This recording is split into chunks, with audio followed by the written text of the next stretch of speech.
This is just B117 here that I have copied out. So that big, scary one, right? Ooh. Well, let's look over on the known attributes. Why does it get itself onto the variants of concern? It has 50% increased transmission. Okay. Likely increased severity based on hospitalizations and case fatality rates.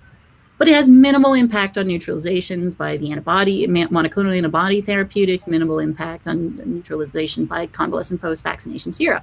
Okay, cool. So we just treat it exactly like we would any other.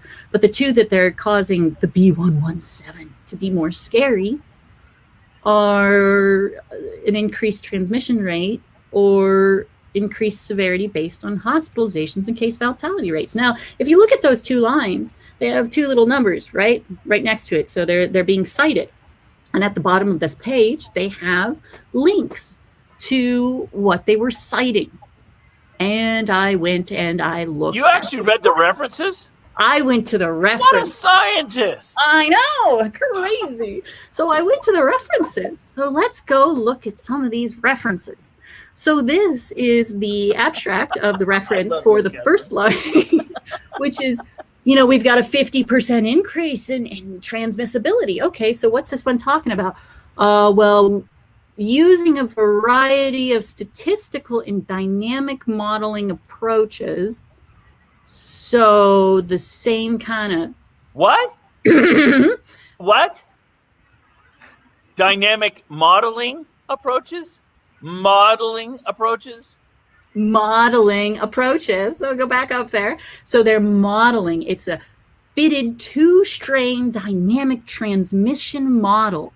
Shows that one will lead to large resurgences of COVID-19 cases. Now this is the B117. This has been in the UK. This has been in the US for months and months and months. Okay, it's been here for a while. So they were saying the models say there will be a large resurgence in cases. And without those stringent control measures, that COVID-19 hospitalizations and deaths across England in 2021 will exceed those in 2020. Oh my gosh. Really? I'm not seeing that so much. So is it really the variants that are doing it? And this is modeling? This is the only citation for that transmissibility increase is modeling, a two-strain dynamic modeling. So that's what's calling more transmissible, not actually seeing it transmit to more people, but modeling it. Mm-hmm. So the second citation, which was about it's so virulent, right? It's going to cause people. Yeah, it was this one where it likely increased severity. Likely increased severity based on hospitalizations and case fatality rates. Okay, remember that likely increased. Okay, right. Click on that reference, and I end up here. There is a possibility, and this is again from January 25th. We're well beyond January 25th. We are well beyond the point where we will see.